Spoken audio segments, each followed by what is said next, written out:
press the bell icon on the YouTube app and never miss another update. जय हिंद दोस्तों, आज की video में हम पाकिस्तानी मीडिया का एक और दुखड़ा लेके आए हैं। चलिए बिना देर किए वीडियो शुरू करते हैं। तो हम क्या हमेशा जिंदगी भर गरीब ही रहेंगे? और ये जुर्रत का सबूत दिया है कि हम कश्मीर पे सरेंडर कर चुके हैं, उससे हाथ धो चुके हैं, तो अब हमें होश के नाखन लेने चाहिए। और पाकिस्तान के हुक्मरानों का फर्स्ट एंड फॉरमोस्ट ड्यूटी जो है वो कश्मीर आज़ाद कराना नहीं होनी चाहिए, बल्कि अपने अवाम की जो ज़रूरियात हैं और उनकी जो हालात ज़िंदगी हैं उसमें तब्दीली के बारे में सोचना चाहिए। चूँकि कश्मीर आज़ाद कराते कराते जो 75 साल उनके गुजरे हैं उसमें अगली आज़ादी भी गई है। तो मैं बजाय इसके कि 74 साल की फॉरेन पॉलिसी को एक्सप्लेन करूं, लेकिन आपके नाज़रीन को ये बताना चाहूंगा कि हमारे पिछले 3 सालों में हमारे खास अब करंट एडमिनिस्ट्रेशन की फॉरेन पॉलिसी क्या है, कितने कामयाब है दुनिया में वो अपनी फॉरेन पॉलिसी को प्रमोट करने के लिए, या वेयर वी स्टैंड है।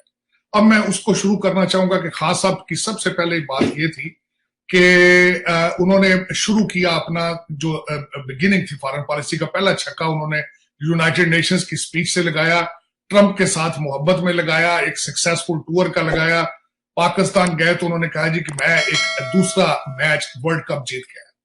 उसके बाद दूसरा छक्का उन्होंने लगाया, उन्होंने कहा कि हमने टर्की यहां से इस्लामोफोबिया का जो वो एक स्पीच देकर गए कश्मीर के हवाले से, दोनों का टर्की मलेशिया के साथ हम मिलकर टीवी चैनल बनाए। साथ ही सऊदी अरेबिया ने जब धमकाया तो उन्होंने चाइना से डेट रिलीफ लेकर चाइना को पैसे वापस किए, और उसी के रिजल्ट में उन्होंने जब उन्हें मोहब्बत बहुत होगी चाइना के साथ तो उन्होंने साथ ही नारा लगा दिया डेफिनेटली नॉट का। हालांकि उन्होंने अड्डे मांगे ही नहीं थे। हमारे आपके एनएसए हमारे नेशनल सिक्योरिटी एडवाइजर साहब कह चुके हैं कि अड्डे मांगे ही नहीं थे। खान साहब ने चाइना को खुश करने के लिए वो कर दिया। उसके बाद मोइज यूसुफ साहब को एनएसए मीटिंग में चाइना नहीं भेजा गया। फिर उसके बाद आगे चले तो एयर स्पेस का आर्टिकल आ गया कि एयर स्पेस यूज कर रहा है अमेरिका, और साथ कंटीजेंट है कि हमारे इंडिया से आप रिलेशनशिप बेहतर करा दें। उससे आगे चले वेंडी शर्मन आई, वो धमकियां देगी। उससे आगे चले तो अफगानिस्तान का फाल हुआ, अफगानिस्तान का एक ड्रामा क्रिएट हुआ। उसके बाद हमने वहां पाकिस्तान में सेलिब्रेशनें की, उनके झंडे लगाए। उसके बाद लेटली हमने गंदम का एक जो इंडिया ने जाना था, तो इंडिया की गंदम 50 टन, उसके ऊपर एक और हमने ब्लंडर किया। ब्लंडर किस लिए किया मैं बताता हूं। आप देखिए, आप अफगानिस्तान के रिलेशनशिप इंडिया के साथ आप उनको अंडरमाइन नहीं कर पाएंगे, ना आप करने की सलाहियत रखते हैं। वो कैसे? एक तो उनकी $3 बिलियन की इन्वेस्टमेंट अफगानिस्तान में, 400 प्रोजेक्ट वहां इंडिया कर रहा है लोगों के दिल जीतने के लिए। उनकी पार्लियामेंट की बिल्डिंग जो है वो इंडियन मेड है, वहां की पुलिस की ट्रेनिंग है वो इंडियन मेड है, वहां के बच्चे पढ़ने जाते हैं तो वो इंडिया जाते हैं, वहां के एलीट क्लास इलाज कराने जाती है तो वो इंडिया जाती है। उसके बाद आपने 50 टन गंदम नहीं भेजनी थी, ना भेजते, लेकिन निगोशिएट को करना शुरू किया। आपने उन्हें क्यों कहा कि आपकी गंदम को हम बॉर्डर से ला के अपने ट्रकों में डालेंगे और पैसे आप किराया खुद देंगे? तो मेरा मकसद आपने उसको बड़े बुरे तरीके से पोल्यूट किया। और जो मेरा आपका ओरिजिनल जो एक ऑब्जेक्टिव था कि अफगानिस्तान में इनकी गुडविल इंडिया की ना बढ़ सके, तो वो उन्होंने ईरान की साइड से कर लिया।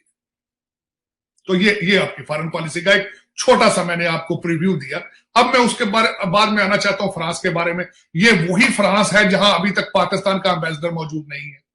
ये वही फ्रांस है जहां तहरीक लब्बैक पाकिस्तान के लिए आप अभी तक फ्रेंच जो है वो आपसे डर रहे हैं, और ये वही फ्रांस है जिसके पास यूरोपियन यूनियन की प्रेसिडेंसी है। और अब उसके बाद अब जो इटली से आप लेते हैं जो कुछ थोड़ा बहुत, वो आपको अगर को अल्लाह के नाम पर कुछ दे दे तो वो दे दे। आपकी डिफेंस इस वक्त, अगर चाइना और इंडिया के रिलेशनशिप ठीक होते तो आपको कुछ भी नहीं मिलना था। आपको चाइना दे रहा है, इंडिया की दुश्मनी में आपको असला दे रहा है, फ्री दे रहा है, जिस तरह भी दे रहा है, यही एक सोर्स है। वरना आपके हालात ये हैं कि आप IMF में आपको चाइना पैसे देना बंद करता है तो आपके 4 मिनिस्टर वॉशिंगटन डीसी में आके IMF के सामने दरवाजे के बैठ जाते हैं। आप फिर इनके आपने ऊपर आपने एक और तड़का लगाया, आपने इनकी डेमोक्रेटिक समिट में भी नहीं आया। उसके बाद मेरा मकसद आपके हालात, आपका सीबैक बंद पड़ा है। अगले महीने इमरान खान साहब उसको मिन्नत करने जा रहे हैं चाइना में कि हमारे साथ कुछ करें। तो इन हालात में जब पाकिस्तान से अल अमान की आवाजें उठ रही हैं, आप सलाहियत रखते हैं कि आप असला खरीदें? अगर इटली और फ्रांस आपको बेचना चाहते भी हो तो आप यहां पे, मेरा मकसद आपकी, मैंने हमेशा कही थी पाकिस्तान की फॉरेन, अब उसमें मैं सपोर्टिंग आर्गुमेंट दूंगा आपकी। मैंने हमेशा ये कहा है कि आपकी हर policy, not only foreign policy, आपकी इकोनॉमिक पॉलिसी और हर चीज डॉलर बेस्ड रही है। आपकी इशराफिया को डॉलर चाहिए अपने बच्चों को वेस्ट में पढ़ाने के लिए, उनकी प्रॉपर्टियां बनाने के लिए। IMF का 22वां प्रोग्राम है, 21 प्रोग्रामों में आपने क्या कर लिया पाकिस्तान में? आपने, आपका अभी जो हमारे जो रियासत मदीना के ठेकेदार जो कॉन्ट्रैक्टर हैं, इनकी कैबिनेट का एक बंदा अगले दिन फ्रांस में आया, उसने कहा मुझे माइग्रेन हुई है तो मैं फ्रांस में डॉक्टर से मिलने आया हूं। आपने 22 IMF के प्रोग्रामों में एक ऐसा हॉस्पिटल इस्लामाबाद में नहीं बनाया जहां आपके वजीर अपना इलाज करा सके। तो अगर आपके ये हालात हैं इंटरनल, आप, अच्छा मैं उसमें जो आखिरी उसमें क्लोजिंग आर्गुमेंट में ये कहूंगा कि मैं ये कहता था कि आपकी हर पॉलिसी डॉलर बेस है। अगले दिन मोईज यूसुफ साहब ने आके उसको सर्टिफाई कर दिया। उन्होंने कहा है कि जब आप लोगों से, आप दुनिया से कर्जे लेंगे तो आपकी फॉरेन पॉलिसी पे उनका इंफ्लुएंस होगा। बिल्कुल सही कहा उन्होंने, नेचुरल है, ऑब्वियस है ये कि जब आप IMF से के सामने 1 बिलियन के लिए आप सर नगू होके बैठे हैं तो आपका स्टेट बैंक जाहिर है वो ही चलाएंगे। आपके शौकत तरीन साहब की डेफिनेशन देख लें, आप अपने गवर्नर स्टेट बैंक की डेफिनेशन देख लें, आपकी दूसरी सारी पॉलिसीज देख लें, तो वही इंफ्लुएंस होगा जहां से पैसे आएंगे। तो आपकी फॉरेन पॉलिसी ये है।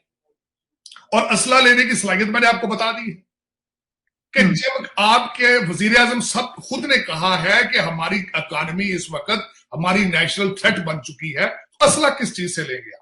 मैं कहता हूं ठीक है, चाइना, मैं तो बल्कि समझ रहा हूं इंडिया वेस्टिंग देयर टाइम। जब पाकिस्तान असला खरीदने की सलाहियत नहीं रखता तो बैन किस चीज का लगवा रहे हैं अभी? वो जिस बैन तो तब लगेगा, लगवा दे, बैन का क्या फायदा? अगर चाइना की इंडिया के साथ दुश्मनी ना हो तो आपको वो तैयारी देगा, वो आपके ऊपर आपसे लबी डबी होगा वो, जब उन्हें भी पता है कि आप डबल गेम खेलते हैं। आप एक हफ्ते में कभी अमेरिका के लॉबी में चले जाते हैं, एक हफ्ते में आप सीपैक बंद कर देते हैं।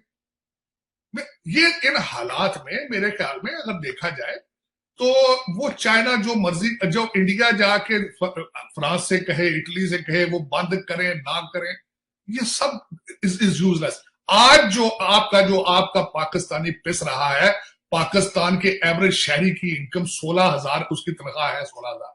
अखलाकियात के जनाजे उठ रहे हैं डेली बेसिस पे। वो किस तरह सियालकोट में जिंदा इंसान आप जला के सेल्फियां बनाते हैं, और आप मरी 50 किलोमीटर दूर हमारे वॉइस राय सो रहे थे, वहां पे एक 8 किलोमीटर के अंदर कारें, गाड़ियां, कब्रें बन गई, अखलाकियात के जनाजे उठे हैं। और मैं गारंटी कर देता हूं कि इसके ऊपर कोई एक्शन नहीं लिया जाएगा, इसके ऊपर कुछ एक्शन नहीं होगा। 36 घंटे के बाद आप मरी को भूल जाएंगे अगर कोई दूसरा हादसा ना हुआ तो। अगर ये साहब, क्योंकि आपने मरी की बात कर दी तो इस पे भी आपसे बात नहीं हुई थी। यकीनन आप जो कहना चाहते हैं वो भी कहिए, लेकिन मैं आपको ये भी बता दी चलो, जो भी आप ये कह रहे थे कि वजीर आजम साहब ने आज भी जो तकरीर की है उसमें उन्होंने कहा है कि पाकिस्तान दुनिया का सबसे सस्ता तरीन मुल्क है। और साथ में जो शौकत तरीन साहब है उन्होंने ये कहा कि जो स्टेट बैंक है वो पाकिस्तान के ही कंट्रोल में रहेगा, कोई परेशानी की बात नहीं है, सारा जो हमने देख लिया है तो पाकिस्तान के कंट्रोल में ही रहेगा, हमारा ही उसके पर ऑर्डर चलेगा। मेरा इस पे मैं जवाब ये देना चाहूंगा, जब शौकत तरीन साहब को पूछे वो कहां से आए हैं, वो कितने बड़े लीडर हैं, कितनी सीटें जीते हैं, कितने वोट लेकर आए हैं, वो तो खुद मुलाजम है इनके अमेरिकन के। जब आप खुद अमेरिका के कंट्रोल में है तो गवर्नर स्टेट बैंक किस तरह कंट्रोल में आ जाएगा पाकिस्तान के? ये तो एक दुनिया के लिए ये इन्होंने, इमरान खान साहब ने नोटिस ले लिया। मरी के ऊपर सिर्फ 2 एतराजात, में ज्यादा एतराज नहीं करना चाहूंगा क्योंकि बहुत बोला जा चुका है, सिर्फ 2 एतराज मेरे पर्सनल ये थे। खान साहब के एडवाइजर को ऐसे हैं, या तो वो पता नहीं बहुत ही उनके बुरे हालात हैं। एक तो खान साहब की ट्वीट मैं शॉक था जिसमें उन्होंने विक्टिम ब्लेमिंग की है। उन्होंने कहा कि लोग वहां पे गए क्यों हैं, जिंदा इंसान जला दिया जाए, सियालकोट में कहते हैं सोसाइटी का प्रॉब्लम है। और उसी तरीके से खान साहब ने कह दिया कि बंदे लोग वहां गए क्यों थे। इतना भी नहीं इनको पता कि जब लोग शॉक में, ट्रामा में होते हैं, वो अपने मरे हुए लोगों को कसूरवार को ठहराएंगे। अब दूसरा, जिनको नौरतन, इनके जो सबसे बड़े वसीम अकरम साहब हैं, वो वॉइसराय साहब जहाज से आए हैं और मैं हैरान हूं कि लोगों की डेथ के ऊपर सियासत की उन्होंने मरी को आगे जिला डिक्लेयर किया और 2 नए थानों का ऐलान किया। पर यार ये आप उसमें बाद में नहीं कर सकते थे? आज लोगों के घरों में सेनों में पार्टियां पड़ी हो तो आप उनसे आपने बलदियाती इलेक्शन की कैंपेन शुरू कर दी उस पर, कि आपने कहा कि जिला देंगे और 2 थाने बनाएंगे यहाँ पे। आप अगले ट्रिप पे ये कर लेते, इस ट्रिप पे करना जरूरी था। आप गले मिलते लोगों को जाके जिनके लवाकीन मर गए।